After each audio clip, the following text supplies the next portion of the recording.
Hello, and welcome to A Renewed Republic. I am your host, Rocky Pedin, and on today's show, we're going to be talking about Secretary of War Pete Hegseth, his rise to power, as well as some of the decisions that he's been making the last couple of weeks that might have some American citizens, myself included, concerned about our political future. So let's dive right in. Secretary Hegseth rose to prominence as a co-host of the Fox and Friends weekend show, but before that, he worked for companies like Bear Stearns, he worked for Vets for Freedom, some other nonprofits and right-wing think tanks, and prior to that, he was also a member of the United States Army National Guard. He served in multiple Guard units for multiple states. He rose to the rank of Major. He had 3 deployments to Guantanamo Bay, Iraq, as well as Afghanistan. And he also did receive 2 Bronze Stars during his time in the U.S. Army National Guard. I will note, because I have seen some misinformation about his Bronze Stars, neither of his Bronze Stars carried the V device. The V device signifies that the Bronze Star was awarded for valor. This is not a knock on Pete Hegseth in any way. It's just want to make sure that we're clearing the air on any miscommunication or misrepresentation of his service. He claims he was separated from the Guard in 2021 post the January 6th insurrection because of some tattoos that he has, which some people suggest have ties to right-wing supremacy groups. Officially, he wasn't separated from the Guard until 2024. He was recommended by President Trump for the Secretary of Defense role, and upon confirmation, which was a split 50-50 vote, Vice President J.D. Vance had to cast the tiebreaker for him to be confirmed. He moved into that role, and then within a few months, he had changed the name of the department back to the Department of War as opposed to the Department of Defense. So one of the questions that I had about Secretary Hegseth is how he stacks up compared to some of our other secretaries of defense. We think about like General Mattis, for example. And if you look at most secretaries in this role over the last 50 years or so, a good majority of them came from the military. In all those cases, they had quite a bit more command experience than Secretary Hegseth had. They also, because of that command experience, have a lot more connections within not only the Pentagon, which is a huge organization, but also Congress and defense contractors. And I think that there's an argument to be made that it's a good thing that Pete Hegseth doesn't have all of that baggage, so to speak.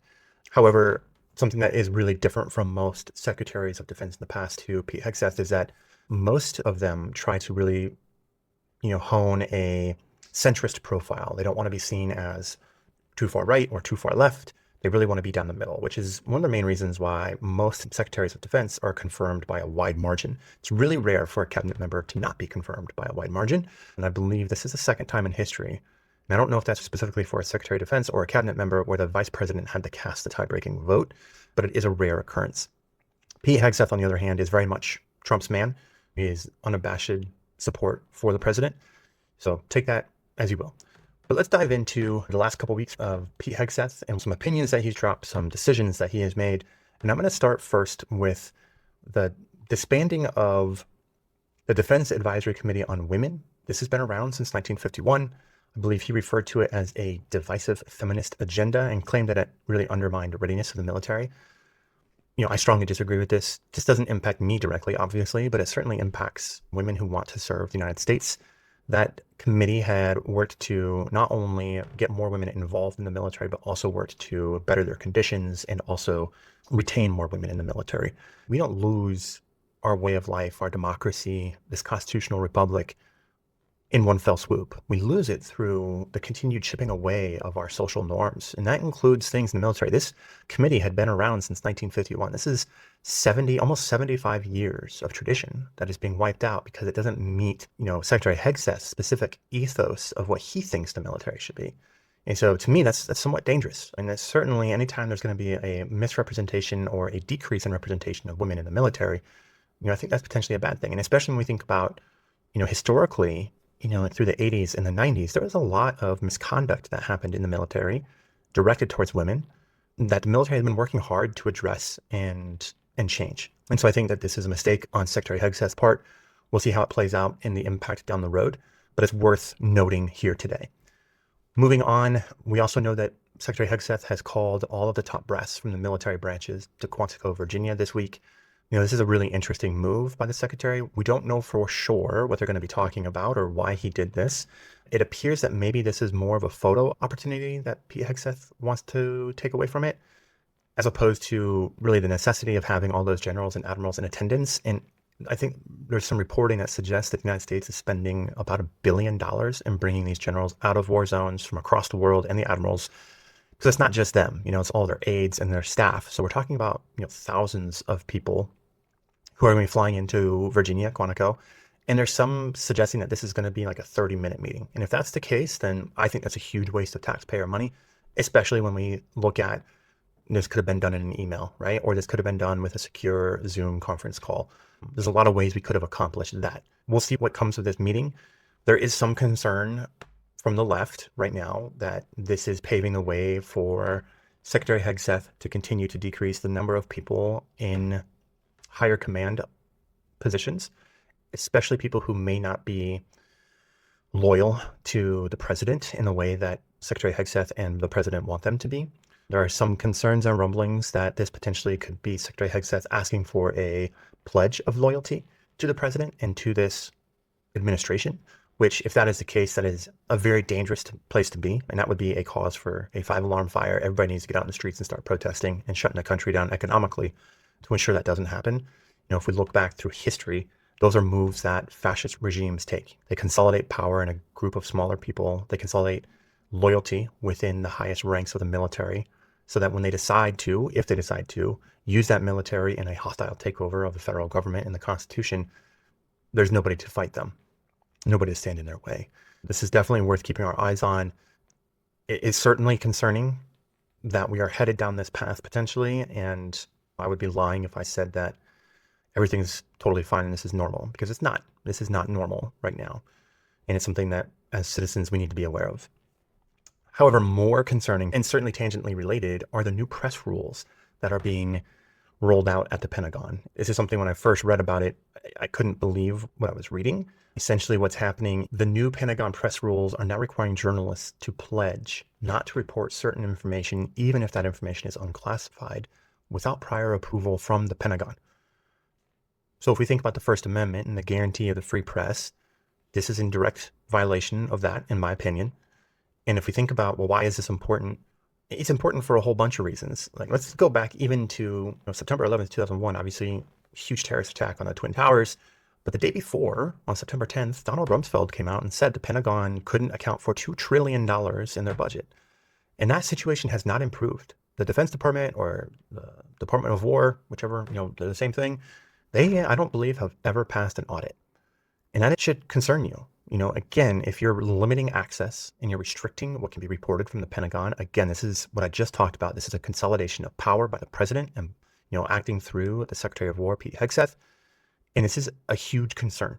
I anticipate this going to the Supreme Court. I'm guessing that some journalist is going to fall on his sword or her sword, and they're going to report something, and they're going to get their press pass revoked, and they're going to sue, and it's going to go to the Supreme Court. I hope they do the right thing. I hope that they enshrine and continue to enshrine that First Amendment for a free press. Journalists being able to walk down the halls of the Pentagon is critical, and being able to get information from not only admirals and generals, but other officers who have direct information of what's happening on the ground, and being able to report that to the American people. Access to information is incredibly important as an American citizen. And if we look at this, veil is starting to fall, and more Americans are starting to realize that the news is not telling the truth, and it's actively pushing propaganda on behalf of the federal government. And I think more and more people are getting frustrated with that. We have seen a rebuke of how we are engaging and working with Israel to help fund what's being called a genocide in Gaza. I think more and more Americans now are waking up to the idea that the United States of America has actually been in a position where we are restricting freedom for people across the world. This is why we see a rise in popularity for certain podcasts, because those podcasts are not right now controlled, at least some of them, most of them are not controlled by the federal government in terms of the information that's coming out of them. Joe Rogan or Dax and Armchair Experts, and there's a ton of podcasts, the Sean Ryan Show, Kyle Kalinske, Glenn Greenwald, I think is his name, but these are all sources of information that are really sidestepping the traditional media route, and this is leading to the opening of the eyes of the American people, which I think ultimately is a good thing. But right now, this situation is, to me, a huge concern. This is a direct infringement on our First Amendment rights, and those rights are not guaranteed by the government, and we need to be very clear about this, right? The Bill of Rights, the first 10 amendments, and all of the amendments, but in particular, the first 10, The idea when we wrote that Bill of Rights is that these are rights that the federal government cannot infringe upon. They're not granted by the federal government. They are granted by the fact that you are a human being. And we need to understand that. And what this administration is doing right now is they're starting to test the boundaries of what rights and civil liberties that they can impact. And then I have a feeling that once they find a weak spot, they will blitzkrieg that weak spot and they will continue to infiltrate into other aspects. And they will do this behind the guise of providing security or getting rid of, we see this language from the current administration about the radical left and how the radical left is causing all of this political violence, which is ridiculous. There's no evidence to suggest that. And actually, the studies that have been done, including by this administration's own various departments, indicate that the majority of political violence is actually perpetrated by radical right people. This last weekend, I believe there were 2 more mass shootings in the United States, and I believe both of them were done by former Marines. And so, look, I think we need to get away from saying like this is a left versus right thing. We need to really embrace this is a top 1% versus the rest of us thing. And we'll do a full video on this as well. But ultimately, what this boils down to is there's a group of people right now making a ton of money, and this has been the case for the last 50 years, making a ton of money by making sure that Republicans and Democrats stay at each other's throats about social issues like abortion and transgender rights, and not allowing these groups of people to come together around economic policy, rebuilding the middle class, access to healthcare, things of that nature. So again, as citizens, we have an obligation and responsibility to maintain tension with the federal government. This government is intended to be by the people, of the people, and for the people. And right now it's not, and it's leaning towards moving us down a road to authoritarianism and fascism. And we need to stand up to that. We cannot allow that to happen. We're going to need to keep our eyes on this and make sure that we do get this in front of the Supreme Court. And if the Supreme Court rules in favor of the Pentagon in this administration, then we need to have massive protests in the streets. We need to take a page out of the French playbook and shut this country down economically. That's the way we can get our message across. That's the way that's going to influence the most number of people to actually take action on this. Okay, the last thing that I want to talk about today as it relates to Secretary Hegseth and some of his decisions.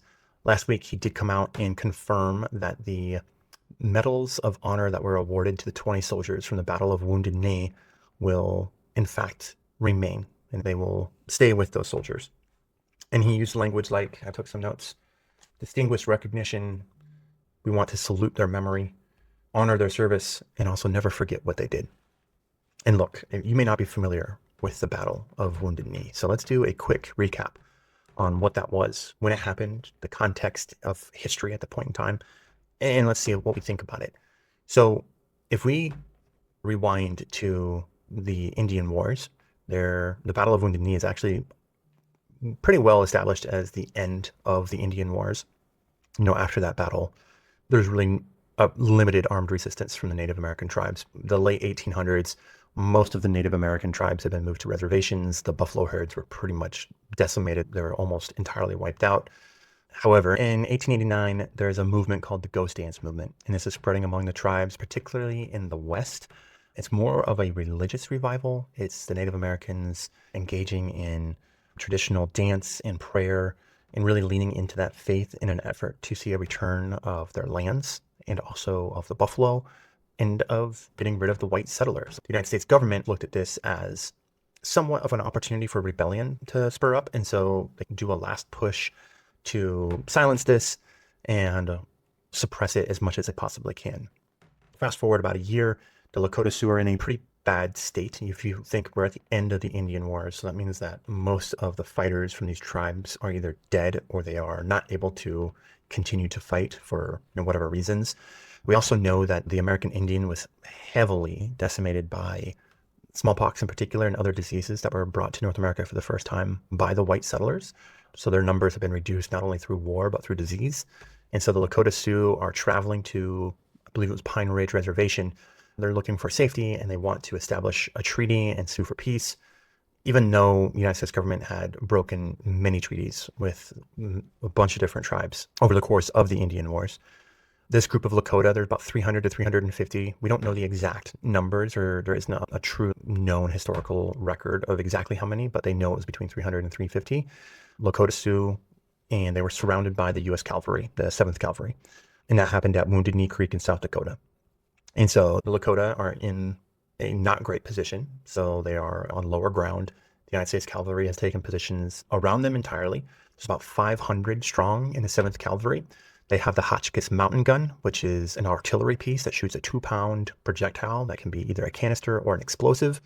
And if you think about what that can do to people, it can decimate groups of people very quickly. And they're totally surrounding the Lakota. They demand that the Lakota actually surrender their arms. And during that disarmament, there's a shot that rings out. And we don't know who fired that first shot. It could have been somebody from the tribe. It could have been a U.S. cavalryman. We don't know. But what we do know is that it sparks chaos. And I realize that the federal government calls this a battle, but this isn't a battle. This is a massacre, because the majority of those people, of the Lakota, are women and children and elderly people. They have some weapons, and some U.S. soldiers do die. But in the aftermath, in terms of casualties, around 250 to 300 Lakotas are killed. And that one hits home for me, when I'm reading about who makes up the Lakota Sioux in this instance. And like I said, it's predominantly women and children, women carrying babies and young kids. I can just picture these women around a creek. And it's cold, and they're hungry, and they're desperate, and they're mowed down by rifles and these artillery pieces. If that were to happen today, that would be a war crime, right? That's what it would be. It would be a war crime. And people would face court-martial. And if we think about what's happening today in Gaza, what's happening today in the Democratic Republic of Congo. Okay, so in the aftermath, like I said, 250 to 300 Lakota are dead. About 25 U.S. soldiers are also dead. Reports suggest that most of the U.S. soldiers likely died from friendly fire. Again, using those artillery pieces, if there were soldiers close to the Lakota as they were disarming them. And we opened up with those Hotchkiss mountain guns. Not surprising that U.S. soldiers would be caught in that crossfire. It's also really important to note that the general who oversaw the military at the time, General Miles, I believe was his name, he actually wanted to court-martial when he found out about this. He wanted to court-martial the Colonel Forsyth, I believe was his name. He wanted to court-martial him for what had happened. He was disgusted. He was appalled. The federal government stepped in and did an official investigation, and they found no wrongdoing and cleared the colonel entirely.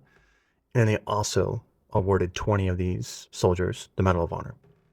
Now, important to note here, the Medal of Honor in the late 1800s does not carry the same significance as the Medal of Honor does today. It is much more common to award the Medal of Honor in action for a lot of different things in the 1890s than it is today. So I want to be really clear about this. Medal of Honor from 1890 does not equal Medal of Honor of 2025 or even the Medal of Honor of the 1980s. It's changed dramatically because we've added other medals and forms of designation and recognition. And we just talked about Pete Hegseth earning the Bronze Star, for example, for emeritus service. That's a good example of how we've layered in these additional medals to really speak to the specific things that soldiers do during conflict. Okay, that's important information to put out there. So why is this a big deal? Why are some people talking about this? Well, I think the movement started in about 2019. A group of people wanted to look at whether or not these men should have been awarded the Medal of Honor. During the Biden administration, the panel actually suggests that they should retain their Medals of Honor. However, the Secretary of Defense at the time doesn't act on it. He doesn't say anything about it. This is October 2024, so the election is like right around the corner. And nothing ends up, the election has already taken place, right? The transition of power is around the corner. And it just sits there. I don't know why they don't bring anything up. It might have been dealing with other things. What I do know is that it lands on Secretary Hegseth's desk, and he makes the decision to retain those Medals of Honor. To me, that is not right. What these men did is not honorable. Killing of women and children is a war crime. I do not believe that these men should retain the Medal of Honor. That's my opinion.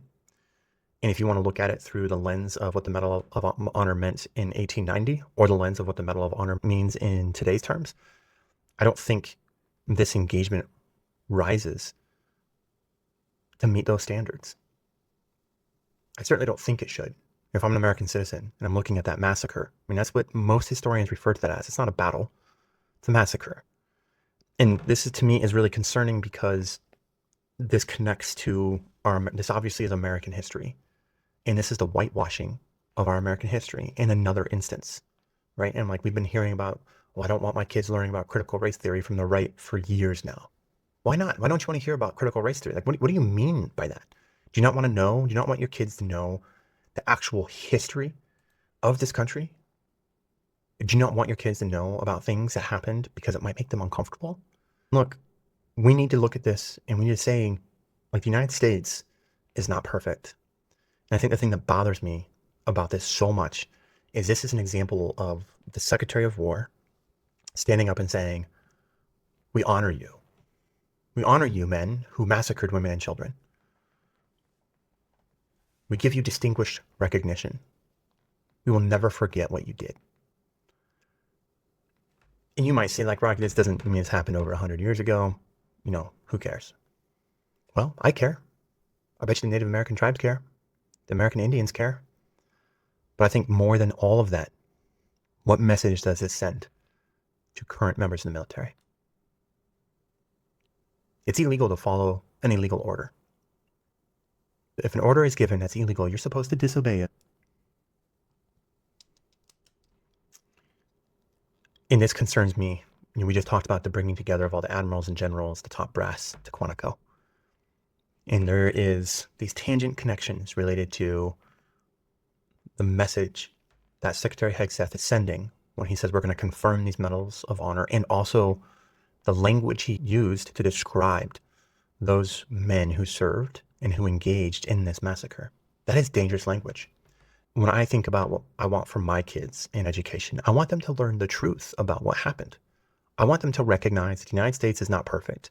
It may have been progress, it may have been a step in the right direction. But like the founders say, our responsibility is for a more perfect union. And that ideal carries through to every group of people, to every generation. It is our responsibility to create that more perfect union, not the perfect union, a more perfect union. That requires things like the freedom of the press. That requires that we look at our mistakes that we've made and we recognize them for what they were, and we vow to do better into the future. And we can't have that if we don't teach our kids what mistakes were actually made. And I have a list here of other massacres, and some of them are well known, but most of them are not. I think most of us have heard of the Trail of Tears, sure. Most of us have heard about Wounded Knee, I think. But Sand Creek Massacre, 150 Cheyenne and an Arapaho, mostly women and children, killed, 1864. 1871, the Chinese Massacre in Los Angeles. You know, it's a mob of 500 or more white and Latino men, and they killed 18 to 20 Chinese residents. I believe they were lynched. I think that's the largest lynching in American history, actually, is against the Chinese in LA. In 1873, we have the Colfax Massacre in Louisiana. This was white supremacists murdering around 150 black freedmen defending their local government after Reconstruction. Right, so that's right after the end of the Civil War. In the 20th century, we have the Elaine Massacre in Arkansas, where hundreds of African Americans are killed after black sharecroppers organized for fairer crop payments. We have the Ocoee Massacre in Florida, where dozens of black residents are murdered on election day for attempting to vote. And that resulted in the black community just being wiped out in that town. I hope I'm pronouncing that town's name, Ocoee, correctly. This one, the Tulsa Race Massacre, this is really interesting to me. It's 1921. There was a community, a wealthy black community. It was kind of referred to the Black Wall Street, and white mobs destroyed it. It was called the Greenwood District, killing up to 300 and leaving thousands homeless. This is interesting to me because I watched the HBO show Watchmen. The first episode, I believe, opens up with a scene depicting the Tulsa Race Massacre. And I will never forget, I was watching that show, and I knew it was America. I knew it was the 1920s. And when I started seeing it, I was like, oh, this must be like an alternate universe. Like America, if something else had happened different from actual society. And then something else happened in that show. I don't remember exactly what. It's a while ago that I watched this. And I was like, oh, well, that actually did happen. So I did a little bit of research, and I was like, oh, this massacre actually happened. And in the show Watchmen, they have these planes being flown by white supremacists, and they're essentially dropping homemade bombs on this community. And sure enough, that happened. That's a real thing that happened in this country. I did not learn about that in our history books. And I guess the question is, should I have? And I think the answer is yes, I should have. I should have known about that. I should have known about the level of injustice that black people have faced their entire existence in this country. I should have known about the level of injustice that the American Indian faced in this country. And when I use the term Indian, I'm thinking like in the sense of how George Carlin used that term. And if you don't know what I'm talking about, go do a YouTube video. You know, I'm doing that out of a sign of respect. And I hope that's carried through. But these massacres are just examples of things that have happened in our history that we should not be proud about. And in most cases, when these massacres happened, the federal government sided with the people committing the atrocity. Why? Well, I mean, the answer is pretty simple. Racism runs deep in this country. It runs deep. It's still active today. What other massacres do we have? The Rosewood Massacre, also in Florida, 1923. Thriving black community was burned to the ground, dozens killed. The survivors were displaced permanently. Then we move into the 20th century, 1943, the Zoot Suit riots in LA. U.S. servicemen attacked Mexican-American youth. The official deaths were not very many. There's only a few of them, but violence was widespread and state authorities largely sided with the attackers. And again, this is a cooling effect. Getting people to submit, getting people to think of themselves as less than. 1968, we have the Orangeburg Massacre in South Carolina. This is an example of police opening fire on a peaceful civil rights protest by black students, killing 3 and wounding 28. And we have all of the examples of sit-ins and all of the work that the black community put into the civil rights movement. I mean, there's hundreds of examples of injustice that happens to those folks. In 1970, we have the Kent State shooting. This, I think, is really well known. If you're not familiar with it, this is when National Guard troops killed 4 and wounded 9 during a protest against the Vietnam War. Why do most people know about Kent State? I think the answer is simple. It's because most of the victims were white. We're taught about Kent State because most of the victims were white. What other reason could there possibly be? I guess it is more, closer in time to present day. But I also think that there's a level of racism that plays into that. In more modern day, we have massacres all the time. We talked earlier about the 2 shootings that happened over the weekend, but we have the Charleston Church Massacre, we have the Tree of Life Synagogue shooting, we have the Buffalo Supermarket shooting, we have the Las Vegas country concert shooting. Like, we need to know about these things. And in particular, we need to understand the motivation behind them. If the motivation is racism or extreme leftist views or extreme right views, we need to know about that. We need to study that. We need to understand why people are committing these crimes. But what we don't need to do, what we should avoid at all costs, is just shoving them under the rug and whitewashing that history and acting like America is this amazing, perfect country, because we're not. We've made a lot of mistakes. We continue to make mistakes. We have to do better. That's all I have for today. I hope you all have a wonderful day ahead and a wonderful week ahead. We'll be back soon.